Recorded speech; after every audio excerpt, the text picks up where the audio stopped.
लाल कृष्ण आडवाणी को मिलेगा भारत रत्न। वाजपेयी के बाद ये सम्मान पाने वाले दूसरे भाजपा नेता। पीएम मोदी ने फोन कर दी बधाई।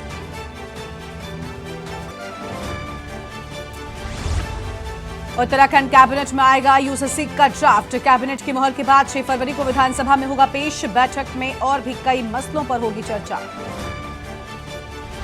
केजरीवाल के घर पहुंची क्राइम ब्रांच की टीम। एमएलए खरीद फरोख्त मामले में देगी नोटिस। दिल्ली सीएम ने बीजेपी पर विधायक खरीदने के लगाए थे आरोप।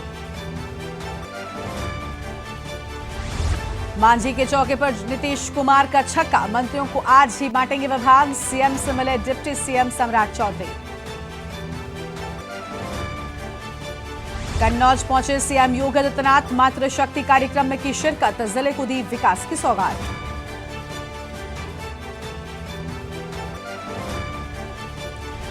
हिमाचल समेत 3 राज्यों में बर्फबारी का अलर्ट। मध्य प्रदेश के अलावा 8 राज्यों में ओले गिरने का अनुमान। दिल्ली में बारिश के आसार। आप देख रहे हैं के न्यूज, खबरों का सारथी। नमस्कार, देश की बात में आप सभी का स्वागत है। मैं हूं आपके साथ गरिमा वाजपेयी। अहम खबर से करते हैं बुलेटिन की शुरुआत। बड़ी जानकारी दिल्ली से आपको बताते हैं। लाल कृष्ण आडवाणी को भारत रत्न मिलेगा। सर्वोच्च सम्मान से नवाजा जाएगा। प्रधानमंत्री नरेंद्र मोदी ने सोशल मीडिया पर इस बात की जानकारी दी है और भारत के विकास में आडवाणी जी का अहम योगदान रहा। प्रधानमंत्री की ओर से अपने पोस्ट में इन सभी बातों को मेंशन किया गया। उन्होंने कहा कि मैंने लाल कृष्ण आडवाणी को बधाई दी है और प्रधानमंत्री मोदी ने लाल कृष्ण आडवाणी से फोन पर बातचीत की। भारत रत्न से सम्मानित किए जाएंगे लाल कृष्ण आडवाणी। इस वक्त की बड़ी खबर आपको हम बता दें, दिल्ली से ये बड़ी जानकारी सामने आई है। यह हम खबर आपको हम दिल्ली से बता रहे हैं। लाल कृष्ण आडवाणी को फोन पर बधाई दी है। प्रधानमंत्री मोदी की ओर से बधाई दी गई है।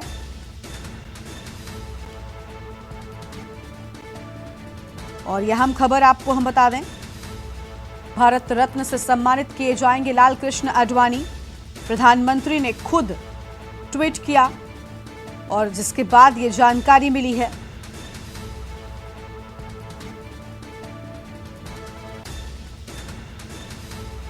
ये बड़ी खबर आपको हम बता रहे हैं। और बीजेपी के संस्थापक सदस्यों में से एक थे लाल कृष्ण आडवाणी और अब उन्हें यह सर्वोच्च सम्मान मिलने जा रहा है। फोन पर बात कर प्रधानमंत्री की ओर से उन्हें बधाई भी दी गई है।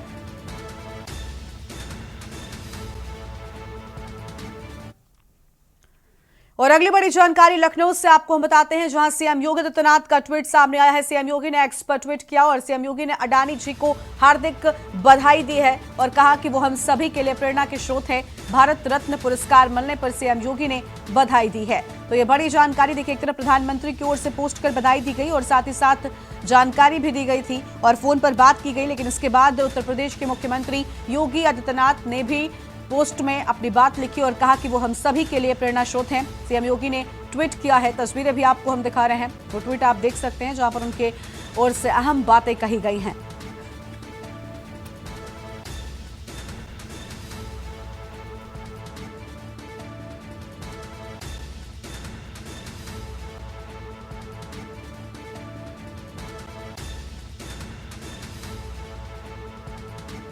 तो लखनऊ से यह बड़ी जानकारी आपको हम बता दें, जहां सीएम योगी आदित्यनाथ का ट्वीट सामने आया है और मुख्यमंत्री की ओर से लाल कृष्ण आडवाणी को बधाई दी गई है। बीजेपी के संस्थापक सदस्यों में से एक लाल कृष्ण आडवाणी जी को भारत रत्न से सम्मानित किया जाएगा।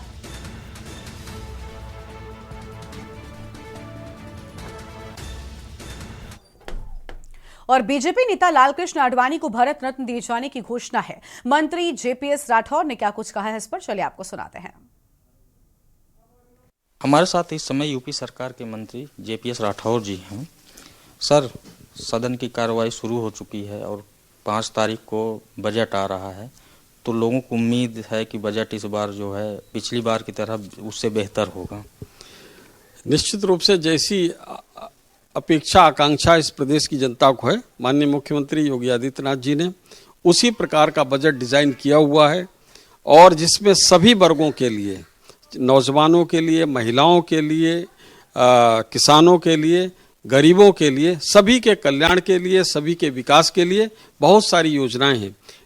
प्रदेश को किस तरीके से एक बीमारू राज्य से अलग हटाकर जैसा कि कल महामहिम राज्यपाल जी ने भी कहा कि 7 साल पहले ये प्रदेश बीमारू राज्य था, उस बीमारू राज्य से आज विकसित राज्य बनाने के लिए माननीय मुख्यमंत्री योगी आदित्यनाथ जी और समेत सभी हमारे पार्टी के लोग उसमें निरंतर प्रयासरत हैं। और ये पूरी तरीके से उत्तर प्रदेश की छवि को बदलने वाला बजट है। आप देखेंगे कि किस तरह से यहाँ पर नए नए इंडस्ट्रियलाइजेशन हुआ है, सड़कों का जाल बिछाने का काम किया गया, नए नए तरीके से यहाँ पर एग्रीकल्चर के क्षेत्र में और इंडस्ट्रियलाइजेशन के क्षेत्र में समेत हवाई अड्डे बनाने के लिए हर तरीके के नए नए प्रयास किए गए हैं। और उन प्रयासों के माध्यम से आज उत्तर प्रदेश की छवि पूरे देश में बहुत अच्छी अग्रणी राज्य की बनी हुई है। हम आपको एक घटना के साथ बताना चाहते हैं कि कोरोना जिस समय हुआ, कोरोना में बहुत अच्छी तरीके से दूसरे प्रदेशों में जो हमारे मजदूर काम करते थे, गुजरात में, महाराष्ट्र में चल चल कर आए, उनकी पूरी चिंता माननीय मुख्यमंत्री योगी आदित्यनाथ जी ने की और उनके खातों में पैसे तक भेजने का काम किया, सारे प्रबंध किए। और यहाँ पर जिस तरीके से इंडस्ट्रियलाइजेशन हो रहा है, उसका असर ये हुआ कि गुजरात में कोरोना के बाद वापस यहाँ से लोग नहीं गए, जो वहाँ पर काम करने वाले लोग थे। इसकी वजह से गुजरात की इंडस्ट्री सफ़र कर रही है। वो कह रहे हैं कि बिहार के लोग तो वापस आ गए, लेकिन उत्तर प्रदेश के लोग वापस नहीं आए। एक कितना बड़ा बदलाव है, आप इसकी कल्पना कर सकते हैं। सर, विपक्ष जो है लगातार जो है विरोध कर रहा है। सदन की कार्रवाई भी कल राज्यपाल के भाषण के वहाँ बीच में भी विरोध अवरोध पैदा हुआ। 5 फरवरी को जो बजट आ रहा है उसमें भी विपक्ष जरूर सरकार को घेरेगा। क्या उसकी रणनीति तैयार है? ऐसा है कि विपक्ष के पास ना तो कोई मुद्दा है, ना कोई दिशा है। विपक्ष केवल हो हल्ला करना जानता है।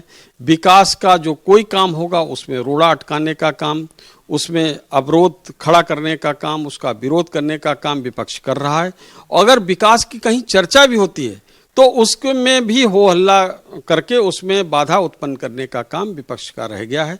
विपक्ष अपनी रचनात्मक विपक्ष की भूमिका को अदा करना भूल गया है और वो भूल जाता है कि ऐसा करते हुए हम जनभावनाओं के खिलाफ भी काम कर रहे हैं।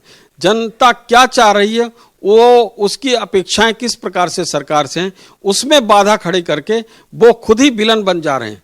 तो मुझको लगता है विपक्ष को पूरी तरीके से जनता ने देख लिया और इनको लगातार जनता सबक सिखा रही है, लेकिन इनको समझ में नहीं आ रहा है। आगे आने वाले समय में इनको 2024 के लोकसभा चुनाव में भी जनता सबक सिखाएगी और ये समाजवादी पार्टी कांग्रेस से 0 पर आउट होंगे, एक भी सीट इनको नहीं मिलेगी। कल विधानसभा अध्यक्ष जी ने सभी को निमंत्रण दिया, पक्ष विपक्ष सभी को, कि 11 फरवरी को रामलला का दर्शन करे का कार्यक्रम है, सभी लोग आए। क्या लग रहा है विपक्ष वहां पे जाएगा? देखिए, ऐसा है कि इससे पहले भी उनको निमंत्रण वहीं से दिया गया, उस समय भी वो नहीं आए। और समाजवादी पार्टी के बहुत से लोगों ने तो जिन लोगों को अपने घरों में दिया जलाने की लिए कहा गया था, उन्होंने अपने घर की बत्तियां तक बुझा ली उस दिन। मतलब इस तरह से उन्होंने कि घर की जो रोज बत्तियां जलती थी 21 और 22 जनवरी को उन्होंने अपनी बिजली की बत्तियां तक बुझा ली। ऐसी दशा में विपक्ष सब क्या उम्मीद करें कि वो रामलला के दर्शन करने के लिए 11 फरवरी को जाएंगे। धन्यवाद। तो हमारे साथ यूपी सरकार के मंत्री JPS राठौर जी थे, जो बजट और तमाम ची मुद्दों पे अपनी बात रखी। वीडियो जर्नलिस्ट आदित्य के साथ कौशलेंद्र उपाध्याय, के न्यूज, लखनऊ। और यहां पर रुकते हैं एक छोटे से ब्रेक के लिए, जल्द लौटेंगे। ब्रेक के बाद आप सभी का स्वागत है। खबर है दिल्ली से, जहां पर संजय सिंह को बड़ी राहत मिलने की बात सामने आई है। कोर्ट ने दी संजय सिंह की सांसद की शपथ लेने की अनुमति और राज्यसभा में जाकर सांसद की शपथ लेने की अनुमति मिलने की बात सामने आई है। 5 को राज्यसभा जाकर सांसद की शपथ लेने की इजाजत मिलने की बात सामने आई। बड़ी जानकारी आपको हम बता रहे हैं दिल्ली से इस वक्त की अहम खबर, जहां पर संजय सिंह को बड़ी राहत मिली है। शपथ लेने की अनुमति मिलने की बात सामने आई है। संजय सिंह को मिली बड़ी राहत, कोर्ट ने दी सांसद की शपथ लेने की अनुमति। बड़ी खबर आपको हम बता दें। और राज्यसभा में जाकर सांसद की शपथ लेने की अनुमति, 5 को राज्यसभा जाकर सांसद की शपथ लेने की इजाजत। और यह अहम खबर आपको हम बता दें, दिल्ली से खबर, संजय सिंह को मिली बड़ी राहत। कोर्ट ने दी सांसद की शपथ लेने की अनुमति, राज्यसभा में जाकर सांसद की शपथ लेने की अनुमति दी। बड़ी खबर आपको हम बता दें, 5 को राज्यसभा जाकर शपथ लेने की इजाजत की बात सामने आई है। संजय सिंह को मिली बड़ी राहत।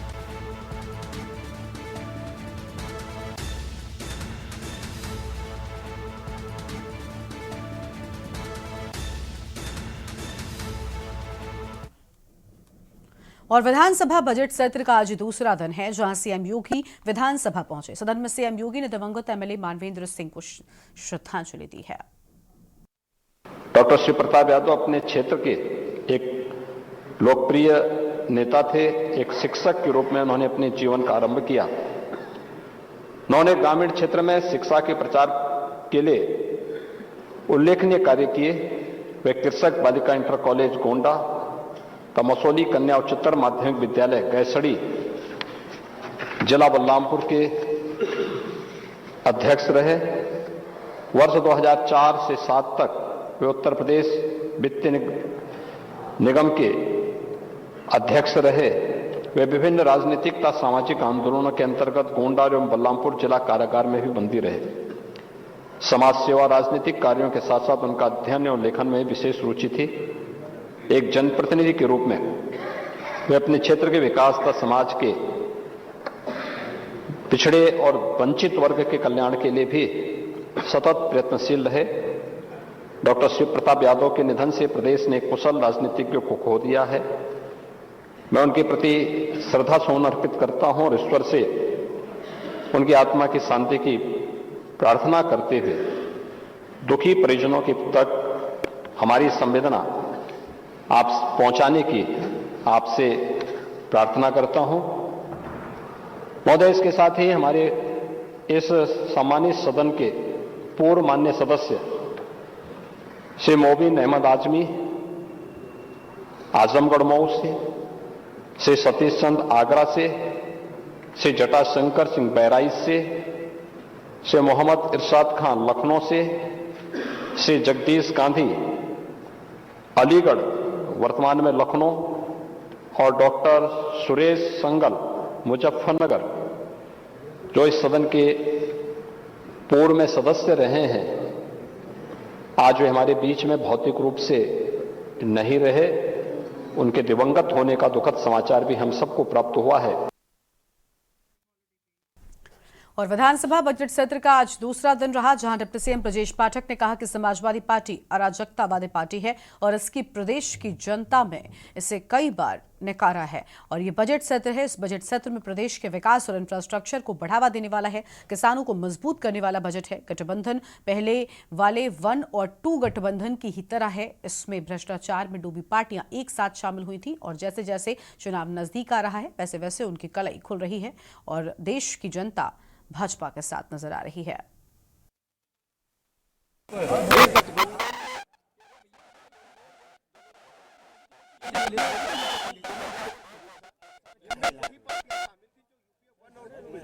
और भ्रष्टाचार के आकंठ दलदल में डूबी पार्टियां थी और उसका आपसी तालमेल था ही नहीं। वो केवल देश की जनता को भ्रमित कर रहे थे। अब जैसे जैसे लोकसभा का चुनाव निकट आ रहा है, इनकी कलई खुल गई है। ये कभी भी धरातल पर उतरेगा नहीं, क्योंकि देश की जनता, प्रदेश की जनता भारतीय जनता पार्टी के साथ है, माननीय मोदी जी की गरीब कल्याण योजनाओं के साथ है और हम गरीबी रेखा से बाहर निकालने में सफल हुए हैं। बड़ी संख्या में हम गरीब आदमी, आम आदमी के जीवन स्तर को ऊपर उठाने में सफल हुए हैं। हर गरीब आदमी को पक्का मकान मिला है, निःशुल्क शौचालय मिला है, 5 लाख तक का निःशुल्क इलाज मिला है, किसान सम्मान निधि मिली है, उज्ज्वला गैस के तहत कनेक्शन मिला है, सौभाग्य योजना के तहत बिजली का कनेक्शन निःशुल्क मिला है। सैकड़ों ऐसी योजनाएं हैं जिनसे आज गरीब आदमी, आम आदमी खासकर। विधानसभा बजट सत्र का दूसरा दिन था आज, और जहां डिप्टी सीएम ब्रजेश पाठक विधानसभा पहुंचे, इस दौरान उन्होंने विपक्ष पर जमकर निशाना भी साधा और क्या कुछ कहा है, एक बार वो भी सुनाते हैं। हम गरीबी रेखा से बाहर निकालने में सफल हुए हैं। बड़ी संख्या में हम गरीब आदमी, आम आदमी के जीवन स्तर को ऊपर उठाने में सफल हुए हैं। हर गरीब आदमी को पक्का मकान मिला है, निःशुल्क शौचालय मिला है, 5 लाख तक का निःशुल्क इलाज मिला है, किसान सम्मान निधि मिली है, उज्ज्वला गैस के तहत कनेक्शन मिला है, सौभाग्य योजना के तहत बिजली का कनेक्शन निःशुल्क मिला है। सैकड़ों ऐसी योजनाएं हैं जिनसे गरीब आदमी, आम खासकर हमारी बहनें, हमारे युवा, हमारे किसान, गरीब आदमी माननीय मोदी जी के साथ है, भारतीय जनता पार्टी के साथ है। जनता पार्टी देश में सीटों पर 80 की 80 सीटों पर विजयश्री हासिल करें। लखनऊ से खबर है, मलिहाबाद में ट्रिपल मर्डर का मामला। पोस्टमार्टम से मृतकों के शव मलिहाबाद के लिए रवाना किए गए और पुलिस सुरक्षा के बीच पोस्टमार्टम हाउस से निकाले गए शव। पुलिस के काफिले के साथ निकले पोस्टमार्टम हाउस से शव। बड़ी खबर आपको बता रहे हैं लखनऊ से, जहां ट्रिपल मर्डर केस में शव पोस्टमार्टम हाउस से निकाले गए हैं। पुलिस सुरक्षा के बीच पोस्टमार्टम हाउस से बाहर निकाले गए शव। पुलिस के काफिले के साथ शव निकाले गए हैं। बड़ी जानकारी आपको हम बता रहे हैं।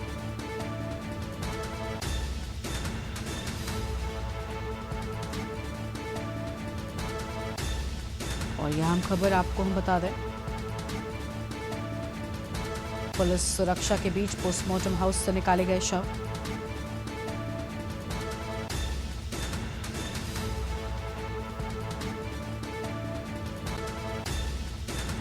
लखनऊ से खबर, मलिहाबाद में ट्रिपल मर्डर का ये पूरा मामला।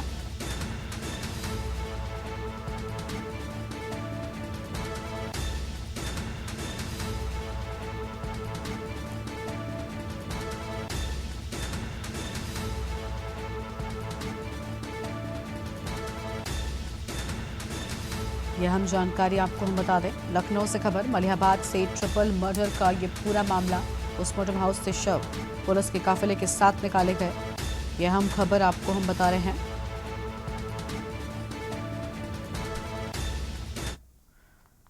और अगली खबर का रुख कर लेते हैं। सूत्रों के हवाले से बड़ी जानकारी सामने आ रही है, जहां पर मलिहाबाद में हुई ट्रिपल हत्या का मामला। मृतक परिवार के घर जाएंगे अखिलेश यादव। और यहां पर रुकते हैं, एक छोटे से ब्रेक के लिए जो लौटते हैं। ब्रेक के बाद आप सभी का स्वागत है। लखनऊ में रिश्तों को तार तार कर देने वाली एक खौफनाक वारदात मलिहाबाद के मोहम्मद नगर इलाके में शुक्रवार की दोपहर हुई। जमीनी विवाद में रंजिश रखने वाले हिस्ट्री शीटर सिराज अहमद खान उर्फ ललन सिंह ने अपने बेटे फराज के साथ मिलकर दंदहाड़े अपने ही चचेरे भाई, भतीजी और नाती की गोली मारकर हत्या कर दी। और घटना की पूरी वारदात वहीं लगे कैमरे में कैद हो गई है। लखनऊ के मलिहाबाद इलाके में एक हिस्ट्री शीटर ने बारी बारी ताबड़तोड़ गोलियों की बौछार कर महज चंद मिनटों में मां बेटे और उनके चाचा को मौत की नींद सुला दिया। पूरी घटना और हत्या की क्या वजह है, इस खास रिपोर्ट में देखिए।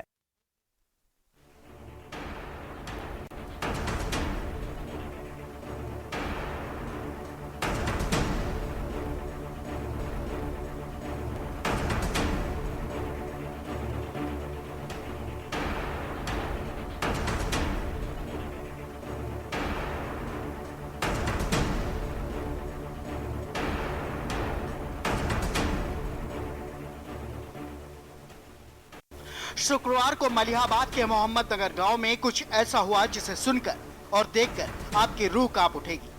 कैसे कोई जमीनी विवाद में रंजिश को लेकर हत्या की वारदात को अंजाम देता है, ये घटना इस सीसीटीवी के माध्यम से साफ देख सकते हैं। बारी बारी से एक के बाद एक गोली मार दी जाती है।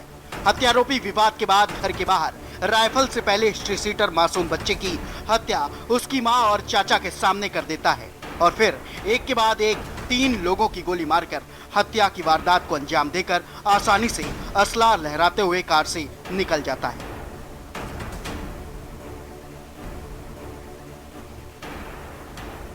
मलिहाबाद के मोहम्मद नगर में ट्रिपल मर्डर, मां बेटे और उनके चाचा को उतारा मौत के घाट। हिस्ट्री शीटर ने बेटे के साथ मिलकर की अपनों की हत्या।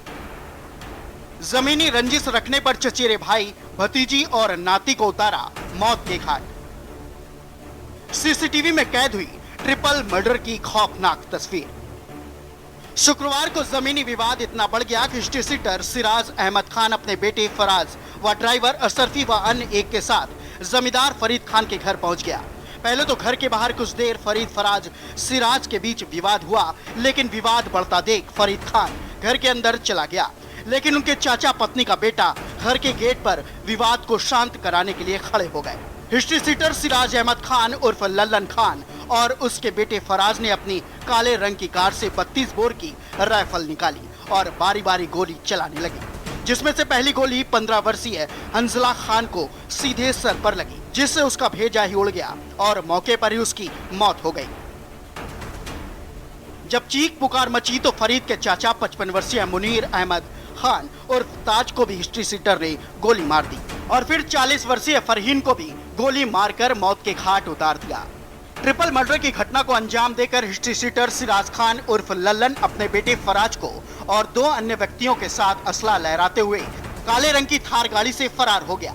सूचना मिलते ही मौके पर लखनऊ पुलिस के बड़े अफसर घटनास्थल पहुंचे। घटना के बाद जब छानबीन शुरू हुई तो पता चला कि घर से कुछ ही किलोमीटर दूर मीठे गांव में कुछ हिस्से की जमीन को लेकर पैमाइश का आदेश मलिहाबाद तहसील द्वारा जारी किया गया था, जिसमें कई पक्षकार आए थे और उस जमीनी विवाद को लेकर सिराज अहमद उर्फ लल्लन खान उनके बेटे फराज से पहले मीठे गांव में फरीद व उनके परिवार से विवाद हुआ था। परिवार के सदस्य हमारे साथ मौजूद हैं।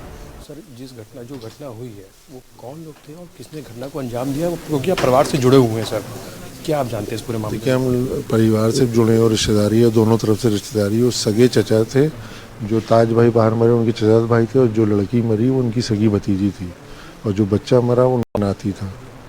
आपसी थोड़ी सी ज़मीन के लिए इतना बड़ा विवाद जो हुआ है वो ज़्यादा बड़ा हो गया। भरा हुआ गुबार जैसे नहीं होता है, उसको निकाला गया है।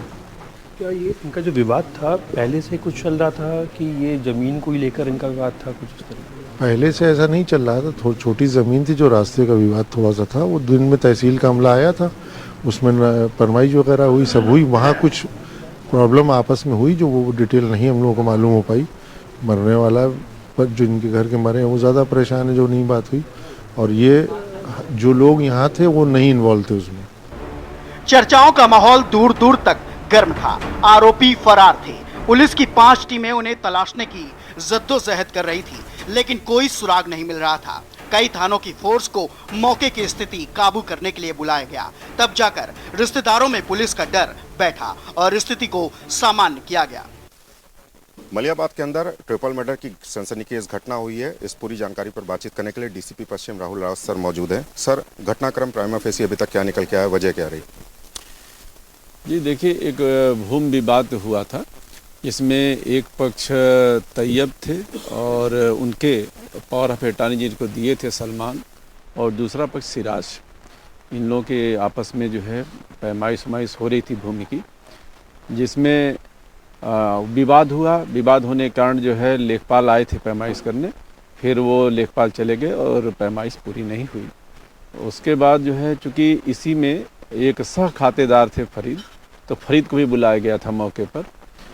जब ये वापस जाने लगे लोग, तो चूँकि फरीद और सिराज ये लोग आपस में पारिवारिक रिश्तेदारी भी इनकी है, तो ये यहाँ पर वापस आए हैं और यहाँ पर भी इन लोग में कहा सुनी हुई है, वाद विवाद हुआ है घर पर, फरीद के घर पर। उसके बाद सिराज और उसके लड़के ने राइफल निकाल करके और गोलियां चलाई हैं, जिसमें 3 लोग की जान गई है। इसमें जो मौके पर थे, इसमें इनके साथ में ये सिराज और फराज के साथ में असरफी भी एक थे और एक और भी व्यक्ति था। तो इसमें एक अभियुक्त गिरफ्तार कर लिया गया है और जो गाड़ी हत्या में प्रयुक्त हुई थी, थार गाड़ी, वो भी बरामद कर ली गई है। जो असलहा प्रयुक्त हुआ था वो असलहा भी बरामद कर लिया गया, राइफल। और हमारी 5 टीमें जो गठित कर दी गई हैं और सारी जगह एयरपोर्ट वगैरह पर हम लोगों ने ये कर दिया है सारी कार्रवाई, जिससे कि ये कहीं जो है भाग न सके। मौके पर हत्याकांड से जुड़ी कई अहम साक्ष्य थे, लोगों की भीड़ थी, अंधाधुंध फायरिंग के प्रत्यक्ष प्रमाण भी थे और लोगों के बीच खौफनाक मंजर की कहानी भी। कैसे कोई सख्त कानून राज के बीच ऐसी वारदात को अंजाम दे सकता है? जवाब वही जिसको कानून का डर ना हो। वारदात और घटनास्थल पर मौजूद हमारे संवाददाता भरत सेठी ने जायजा लिया। मलिहाबाद में जिस घर में 3 लोगों की हत्या हुई, उसी घर के बाहर हम मौजूद हैं। आप देख सकते हैं तमाम जो पुलिसकर्मी भी मौजूद हैं। इसी गेट से जो थार है वो अंदर गई थी। थार यहाँ पर खड़ी हुई थी और जिसने पूरी घटना को अंजाम दिया है वो यहीं इसी घर पे खड़ा होता है और उस बच्चे को, उसकी माँ को और उसके रिश्तेदार को यहीं ताबड़तोड़ फायरिंग होती है। ये दिखाना चाहेंगे किस तरीके से ये ब्लड पड़ा हुआ है, खून के निशान हैं, जूते पड़े हुए हैं, गमला पड़ा हुआ, किस तरीके से उसने अपने आप को बचाने का प्रयास किया उन तीनों लोगों ने। तो उसके बाद जब फायरिंग हुई, जब खून की जो छींटें थीं वो ऊपर दीवार तक गईं, किस तरीके से पूरी घटना को अंजाम दिया गया है। ये ऊपर आप दिखाना चाहेंगे किस तरीके से पूरी ये घटना हुई, और इसी गेट पे तीनों लोग खड़े हुए थे जिन पर लगातार गोलियां चलाई। फिलहाल अभी घर के तमाम जो सदस्य हैं वो घर पे मौजूद है, और पूरी पुलिस भी लगातार पूछताछ कर रही है किस तरीके से सीसीटीवी कैमरे खंगाले गए हैं। और लखनऊ एयरपोर्ट बस स्टेशन या रेलवे स्टेशन की बात करें, वहाँ पर भी पुलिस फोर्स को तैनात किया गया है। अगर किसी प्रकार की अगर वहाँ पे मिलते हैं, दिखते हैं, तो उनके ऊपर उचित कार्रवाई करेगी। तो साफ तौर पर जो 5 टीमें हैं पुलिस की वो भी लगाई गई हैं। ये घर के बाहर की जो तस्वीर है वो आपको दिखाना चाहेंगे, यहीं पर घटना को अंजाम दिया गया। फिलहाल पुलिस की जो टीम्स हैं लगातार छानबीन कर रही हैं। सीसीटीवी फुटेज में तमाम जो चीज़ें हैं वो निकल के आई हैं। जिसने इस घटना को अंजाम दिया है उसका लगातार जो क्रिमिनल रिकॉर्ड है वो भी खंगाला जा रहा है कि मलियाबाद का हिस्ट्री शीटर था। फिलहाल पुलिस हर एंगल से जांच कर रही है। पैमाइश के बाद जब पैमाइश होनी थी उसको लेकर यहाँ पे विवाद हुआ, परिवारी लोग थे, दोनों पक्ष एक दूसरे के परिवार से जुड़े हुए थे, तब इस घटना को अंजाम दिया गया है। फिलहाल हर एंगल से पुलिस की टीम जांच पड़ताल कर रही है और लगातार दबिश दे रही है कि हत्यारों तक पहुंचा जाए। भरत सेठी की न्यूज़ इंडिया, लखनऊ। गब्बर सिंह से मशहूर है हत्यारोपी सिराज उर्फ लल्लन खान। साल 1980 में दर्ज हुई थी सिराज उर्फ लल्लन खान पर एफआईआर। मलिहाबाद, काकोरी और चौक कोतवाली में दर्ज है 18 एफआईआर। मलिहाबाद थाने पर हिस्ट्री शीटर है सिराज अहमद खान उर्फ लल्लन खान। सफेद पोश से है सिराज का गहरा नाता। इलाके का पूरा दबंग है सिराज उर्फ लल्लन खान। आपराधिक केस होने के बावजूद बन गया शस्त्र लाइसेंस और पासपोर्ट।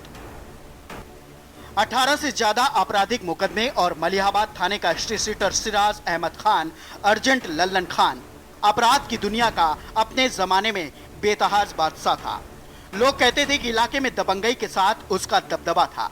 लोग उसे गब्बर सिंह के नाम से भी जानते थे। मलिहाबाद, चौक और काकोरी थाने से कई आपराधिक मामले दर्ज होने के बाद भी उसके संबंध सफेद पोश लोगों से है। लखनऊ के मलिहाबाद इलाके में 3 लोगों की जान चली गई। मां और बेटे की मौत हो गई। किसी ने अपनी पत्नी और बेटा खो दिया तो किसी ने अपना रिश्तेदार। लेकिन पुलिस और जिला प्रशासन के सर्वोच्च अफसर अपनी अपनी नाकामी छुपाने में लगे हैं। घटना को दुखद बताकर मलिहाबाद से चलते बने और ये ना सोचा कि जिस वर्तमान सरकार में कार्य सेवक हैं वहां कानून व्यवस्था का राज है। ऐसे में कोई भी शख्स, खास तौर पर आपराधिक इतिहास वाला हिस्ट्री शीटर, कैसे घटना को अंजाम दे सकता है। फिलहाल पुलिस महज ड्राइवर को गिरफ्तार कर अपनी पीठ थपथपा रही है, लेकिन असल हत्यारोपी अभी भी पुलिस की गिरफ्त से कोसों दूर है। लखनऊ से के न्यूज के लिए भरत सेठी के साथ शिवा शर्मा की रिपोर्ट। तो आपने देखा कि किस तरीके से ये पूरा मामला जो है वो आगे बढ़ता चला गया और एक ऐसे शख्स को शस्त्र लाइसेंस जारी कर दिया गया जो पहले से कई आपराधिक घटनाओं में संलग्न था। अब आगे बढ़ेंगे खबरों की ओर। अगली खबर आपको हम लखनऊ से बताते हैं, जहां पर कांग्रेस प्रभारी का यूपी सरकार पर निशाना। अविनाश पांडे ने केंद्र और राज्य सरकार पर निशाना साधा। मनरेगा के 18 साल पूरे होने पर एक्स पर लिखा और केंद्र सरकार इस योजना को मीठा जहर दे रही है। अधिनियम के अनुसार 15 दिनों के अंदर मजदूरी मिलनी चाहिए। यूपी में पिछले 75 दिनों से उनकी मजदूरी नहीं मिली। 40,000 संविदा कर्मी मनरेगा योजना में काम कर रहे हैं। तो ये अहम खबर आपको हम बता रहे हैं, जहां पर ये बड़ी बातें सामने आई हैं। अधिनियम के अनुसार 15 दिनों में मजदूरी मिलनी चाहिए।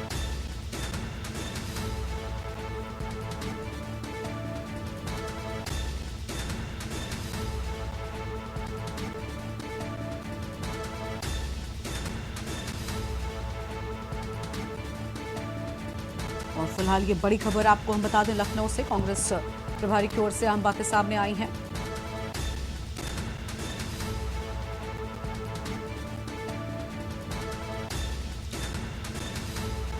लखनऊ से बड़ी जानकारी।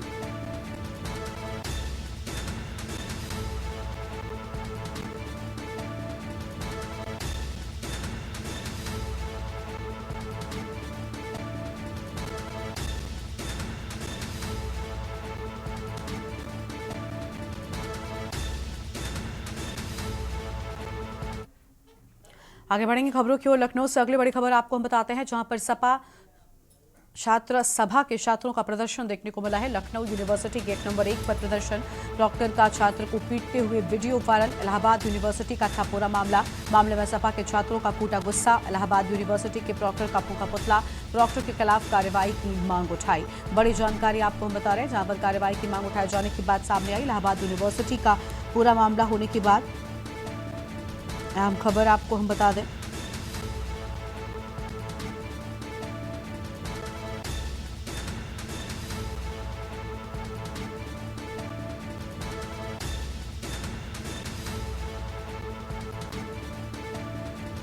और ये बड़ी जानकारी आपको हम बता रहे हैं फिलहाल इस वक्त की अहम खबर।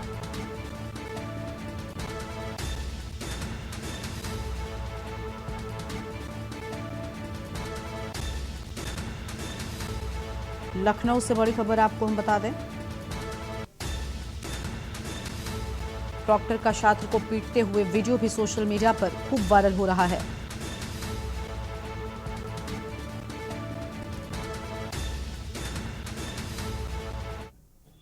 इलाहाबाद यूनिवर्सिटी का था मामला।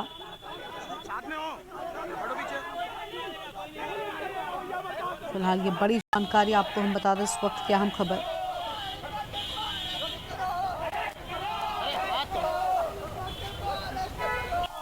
जिस तरीके से छात्र को पीटा गया प्रॉक्टर के ऑफिस में, जब प्रॉक्टर बुला के छात्र को अपने कमरे में पीटता है, उसके कपड़े उतार दिए जाते हैं। हम लोग किस तरीके के शासन में रह रहे थे, यहाँ पे आज छात्र ही नहीं सुरक्षित है। युवा जो देश का भविष्य है, उसके कमरे में बुला के उसके कपड़े उतारे जा रहे हैं, उसको मारा जा रहा है। हमारी इसी संबंध में हमने आज वहाँ के इलाहाबाद विश्वविद्यालय में प्रॉक्टर का पुतला भी फूका है और हमारी ये मांग है कि जल्द से जल्द उनके खिलाफ सख्त से सख्त कार्रवाई करी जाए। अगली खबर लखनऊ से है। मलिहाबाद में जमीन विवाद में ट्रिपल मर्डर मामला, हिस्ट्रीशीटर ललन और फराज समेत 4 लोगों पर केस दर्ज कर लिया गया है। पुलिस ने 4 लोगों के खिलाफ हत्या का केस दर्ज कर लिया है। ललन, फराज, फुरकान और अशरफी पर हत्या का केस दर्ज किया गया है। अशरफी को पुलिस ने अरेस्ट भी कर लिया है। बाकियों की तलाश जारी है। बड़ी जानकारी आपको हम बता दें, फिलहाल इस वक्त की आम खबर आपको हम बता रहे हैं, जहां पर एक की गिरफ्तारी भी हो चुकी है और बाकियों की तलाश लगातार जारी है। तो यह अहम खबर आपको बता दें, ललन, फराज, फुरकान और अशरफी पर हत्या का केस दर्ज किए जाने की बात सामने आई है। अहम जानकारी आपको हम बता रहे हैं, हिस्ट्रीशीटर ललन और फराज समेत 4 लोगों पर मुकदमा दर्ज किए जाने की बात सामने आई है। पुलिस ने 4 लोगों के खिलाफ हत्या का केस दर्ज किया है।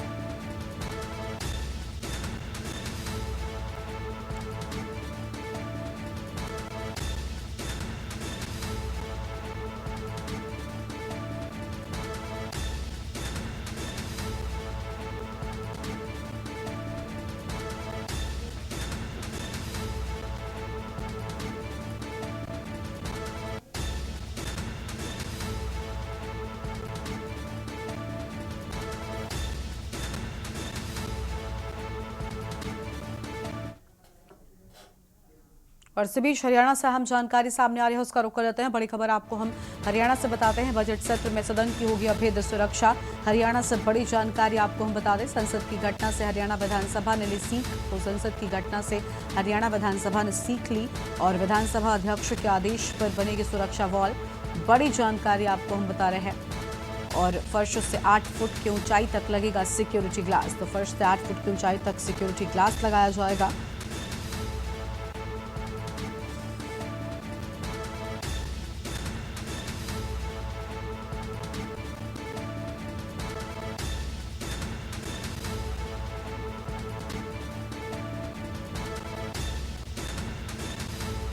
फर्श से 8 फुट की ऊंचाई तक लगेगा सिक्योरिटी ग्लास। बड़ी जानकारी आपको हम बता रहे हैं। फिलहाल इस वक्त की अहम खबर।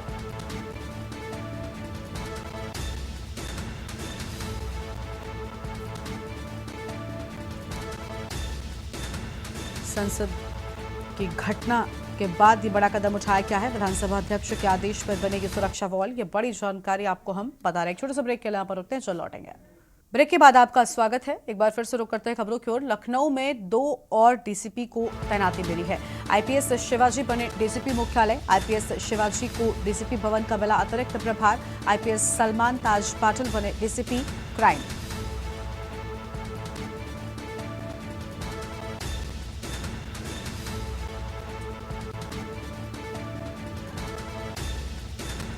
यह हम खबर आपको हम बता रहे हैं। लखनऊ में 2 और डीसीपी को मिली तैनाती। अहम डीसीपी भवन का अतिरिक्त प्रभार मिला है।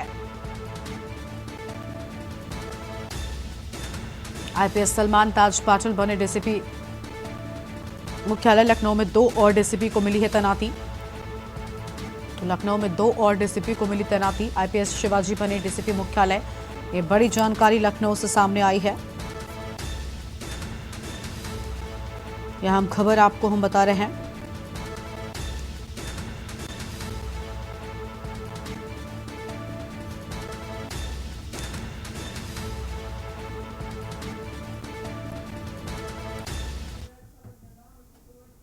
बरेली से खबर, कानून गो पर रिश्वत मांगने का आरोप। अधिवक्ता की विरासत चढ़ाने के बदले कानून गो पर आरोप।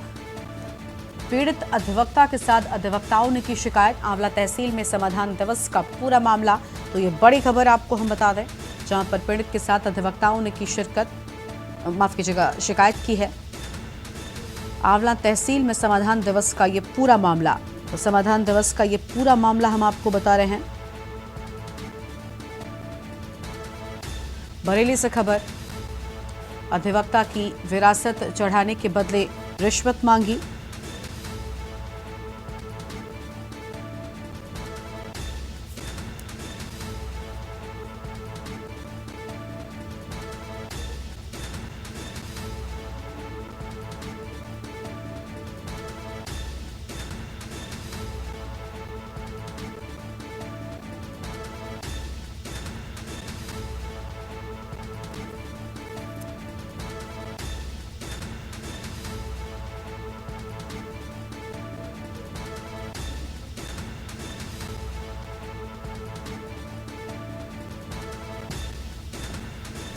बरेली से खबर, कानून गो पर रिश्वत मांगने का आरोप। ये बड़ी जानकारी आपको हम बता दें।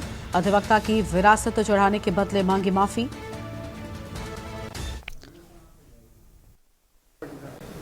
मैं यहाँ आंवला में विधि व्यवसाय करता हूँ। मेरे पिताजी का स्वर्गवास हो गया था। मैंने अपनी स्वयं की विरासत प्राप्त करने हेतु यहाँ पर आवेदन किया था। लेखपाल ने विरासत अग्रसारित कर दी। उन्होंने सही मानी, लेकिन कानूनगो ने मुझसे रुपए मांगे। मैंने देने से मना कर दिया। मैंने कहा मैं यहाँ स्वयं व्यवसाय करता हूँ, विधि व्यवसाय, तो मैं रुपए अपने ही विरासत में क्यों दूंगा। तो उन्होंने विवादित करके न्यायालय में भेज दी। इसके लिए मैंने यहाँ शिकायत दी है आज एसडीएम साहब को, और मेरे साथ तमाम अधिवक्ता आए हैं शिकायत देने, और चाहते हैं कि इस कानून के खिलाफ कठोर कार्रवाई हो। लखनऊ से अगली खबर का रुख कर लेते हैं। पुलिसकर्मियों के ट्रांसफर लिस्ट जारी। 92 पुलिसकर्मियों की लिस्ट जारी की गई है। 37 दरोगा, 24 हेड कांस्टेबल, 31 कांस्टेबल का ट्रांसफर। डीसीपी मुख्यालय ने पुलिसकर्मियों की सूची जारी कर दी है। ये बड़ी जानकारी आपको हम बता रहे हैं।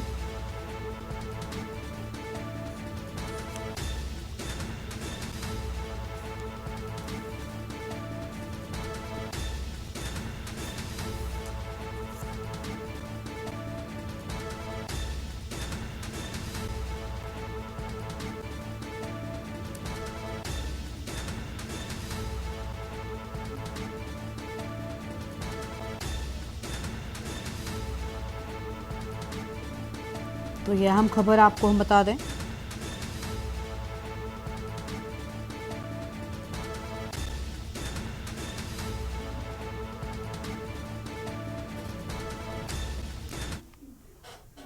आगे बढ़ते हैं खबरों की ओर। बरेली से अगली बड़ी जानकारी आपको हम बता दें, जहां पर बीडीए उपाध्यक्ष चार्ज संभालते ही सख्त दिखे हैं। भूमाफिया शहर छोड़कर चले जाएं और कहा कि अवैध कॉलोनियों पर गरजेगा बुलडोजर। नाथ नगरी कॉरिडोर से बरेली को मिलेगी नई पहचान। बीडीए की मिनी बाईपास स्थित 91 नंबर जमीन बेचने वाले भूमाफियाओं पर दर्ज होगा मुकदमा। बीडीए उपाध्यक्ष आईएस मणिकंदन ने प्रेस कॉन्फ्रेंस कर जानकारी भी दी है।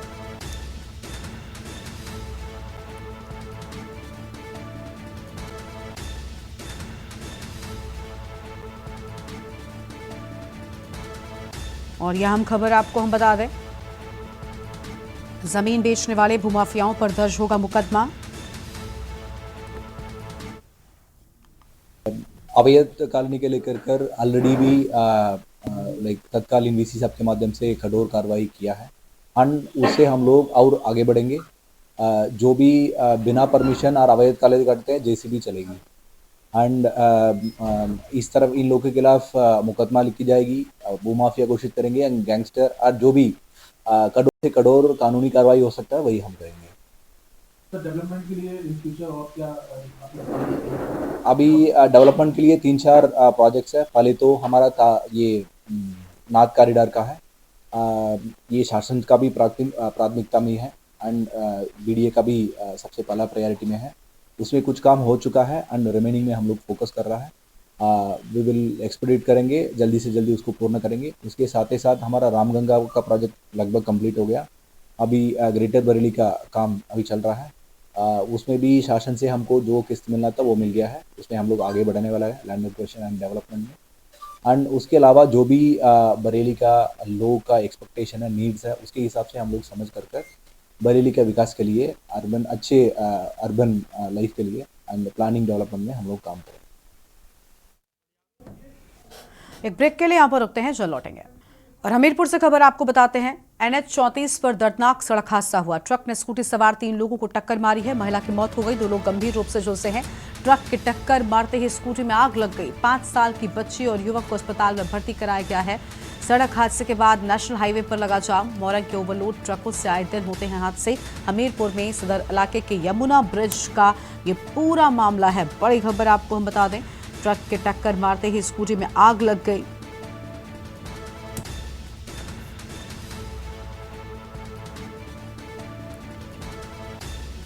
सड़क हादसे के बाद नेशनल हाईवे पर जाम लगा। बड़ी जानकारी आपको हम बता रहे हैं। मोरंग के ओवरलोड ट्रकों से आए दिन हादसे होते हैं। हमीरपुर में सदर इलाके के यमुना ब्रिज का ये पूरा मामला है।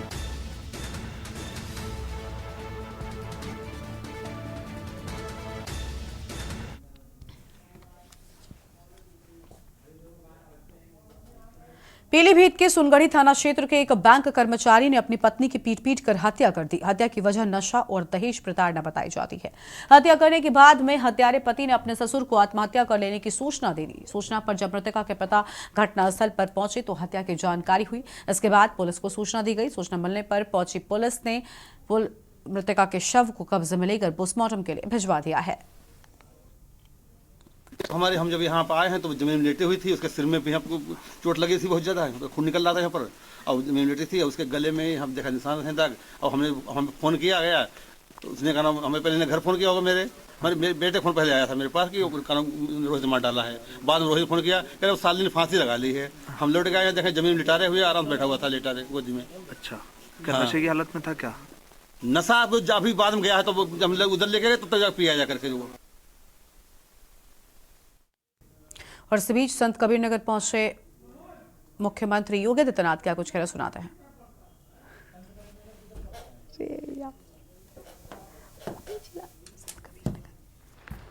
कबीर के बगैर मगहर सचमुच नरक है, और इसी चुनौती को स्वीकार किया था मध्यकाल के इस महान संत ने, जब मगहर के बारे में ये मान्यता थी कि मगहर में जाने से नरक मिलता है। ये बंजर क्षेत्र था, यहां की मिट्टी नमकीन थी, खारा पानी भी खारा था, लेकिन उनके चमत्कार ने इसे स्वर्णमय बना दिया है। आज आप देखते होंगे पवित्र आमी नदी यहां बह रही है। जो फसलें सब जगह होती हैं वैसे ही यहां पर भी होती हैं। पानी यहां का मीठा हो गया और संत कबीर की चमत्कार से ये पूरा जनपद चमत्कृत भी हो उठा। इसलिए कबीर महोत्सव ही यहां की पहचान है, इस जनपद की पहचान है। और जनपद का नामकरण भी इसीलिए संत कबीर के नाम पर ही, संत कबीर नगर के रूप में इस जनपद को हम सब जानते हैं। इस अवसर पर पूरे संत कबीर नगर जनपद वासियों को मैं हृदय से बधाई देता हूं, अपनी शुभकामनाएं देता हूं। और स्वाभाविक रूप से अयोध्या में प्रभु रामलला के 500 वर्षों के उपरांत भव्य मंदिर में आगमन के उपरांत संत कबीर नगर जनपद में मैं आ रहा हूं तो 350 यानी 360 करोड़ रुपए की परियोजनाओं का लोकार्पण और शिलान्यास करने का अवसर भी मुझे प्राप्त हुआ है। ये 360 करोड़ रुपए की परियोजनाएं जो आज यहां पे लोकार्पित की गई हैं, इसमें सुरक्षा से जुड़े हुए, पर्यटन से जुड़े हुए और आम नागरिक के जीवन से जुड़ी हुई शिक्षा है, स्वास्थ्य है, पेयजल है, सड़क है, इन सब से जुड़ी हुई योजनाएं हैं जो उसके जीवन में व्यापक परिवर्तन का कारक बनती हैं। बहनों और भाइयों, यह एक बहुत महत्वपूर्ण क्षण है हम सबके सामने, जब तकनीक का उपयोग करते हुए हम लोग हर नागरिक को सुरक्षा की गारंटी दे सकते हैं। अगर हमने उत्तर प्रदेश में सुरक्षा को प्राथमिकता नहीं दी होती तो 17 के पहले जैसा पहचान का संकट उत्तर प्रदेश के नौजवानों के सामने, उत्तर प्रदेश के वासियों के सामने था, यही संकट होता, तब न निवेश होता, न विकास होता और हम सब अपनी पहचान के लिए मोहताज होते। लेकिन जनता जनार्दन ने अपनी भूमिका का निर्वहन किया। डबल इंजन की सरकार प्रदेश में आई और आज परिणाम है कि सुरक्षा का एक बेहतर वातावरण भी मिला। विकास की योजनाएं प्रभावी ढंग से क्रियान्वित हो रही हैं और विकास की योजनाओं के साथ साथ जनता को लोक कल्याणकारी योजनाओं का लाभ किस रूप में प्राप्त हो रहा है।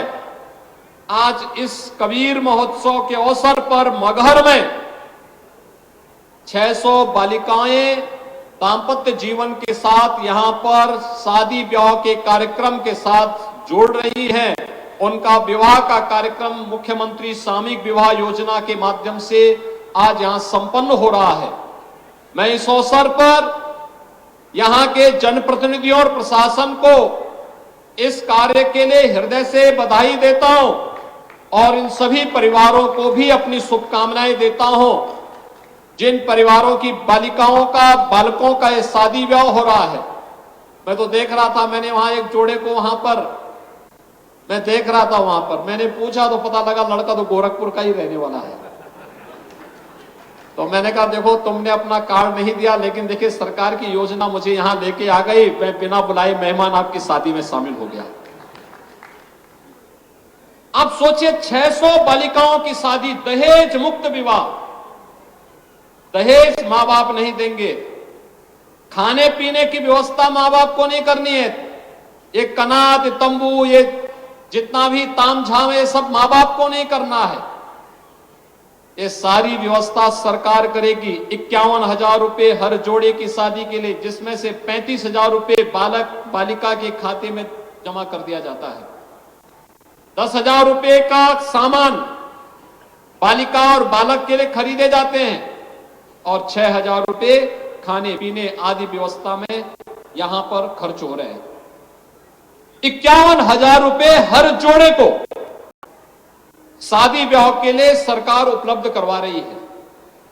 यह एक बड़ा कार्यक्रम और मुझे आज बताते हुए प्रसन्नता है कि प्रधानमंत्री मोदी जी के बेटी बचाओ बेटी पढ़ाओ के कार्यक्रम की कड़ी में उत्तर प्रदेश की योजनाएं, मुख्यमंत्री कन्या सुमंगला योजना, बेटी के जन्म लेने से लेकर के स्नातक तक की पढ़ाई की व्यवस्था, और वह शादी योग्य होगी तो मुख्यमंत्री सामूहिक विवाह योजना के माध्यम से इसी प्रकार का भव्य समारोह। आप मुझे बताइए किसी की बारात में इतनी भारी संख्या आती है क्या?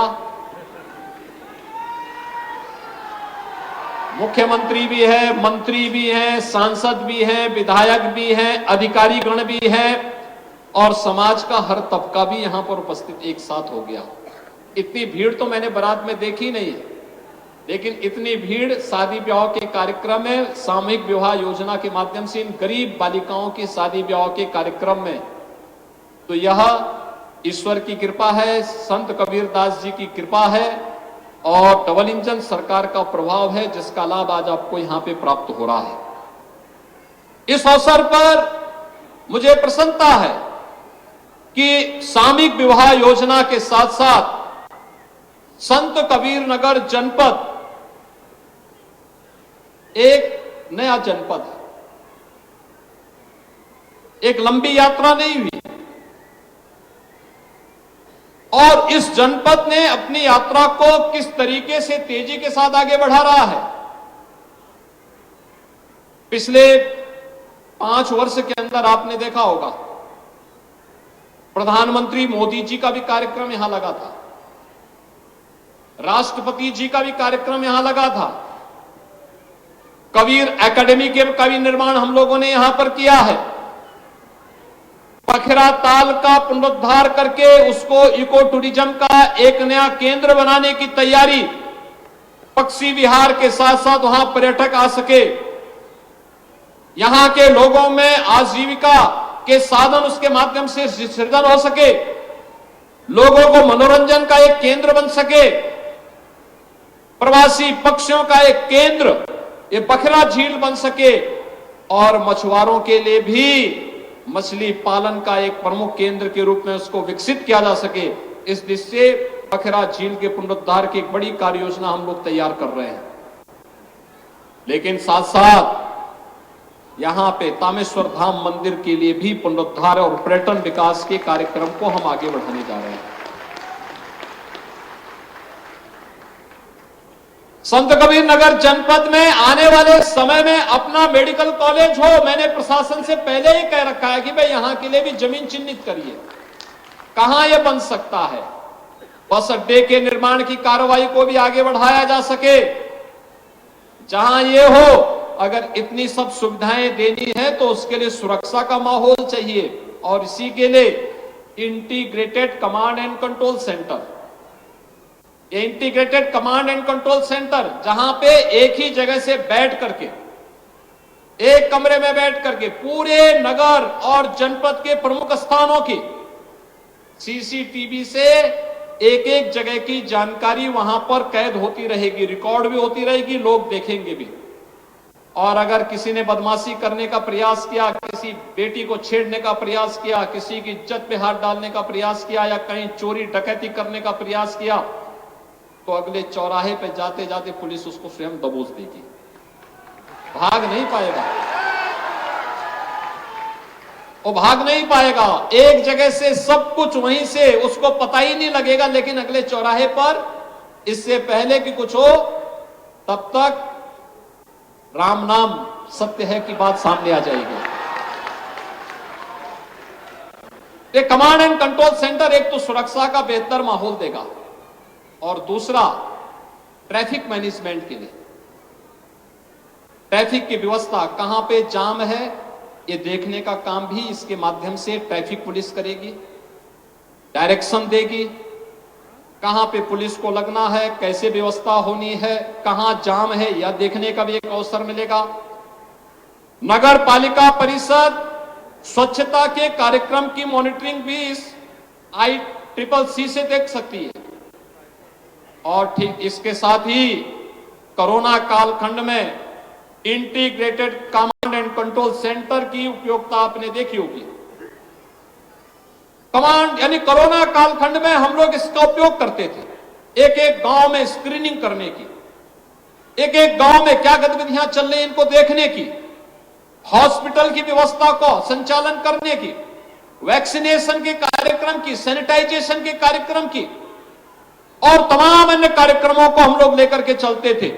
और आज ये सभी कार्यक्रम यहां पर मुझे बहुत अच्छा लगा कि संत कबीर नगर जनपद ने भी अपना ICCC बना दिया है और उसको व्यवस्थित तरीके से आगे बढ़ाने के लिए कार्य किया है। मैं इसके लिए यहां के जनप्रतिनिधियों को भी धन्यवाद दूंगा कि इन्होंने अपनी निधि का उपयोग भी ICCC बनाने में किया और उसका परिणाम है कि एक सुरक्षित खलीलाबाद, सुरक्षित मगहर, सुरक्षित संत कबीर नगर, उनके प्रयासों से आज यहां पे प्रशासन और शासन की योजना का लाभ यहां पर उसके माध्यम से लोगों को प्राप्त होगा।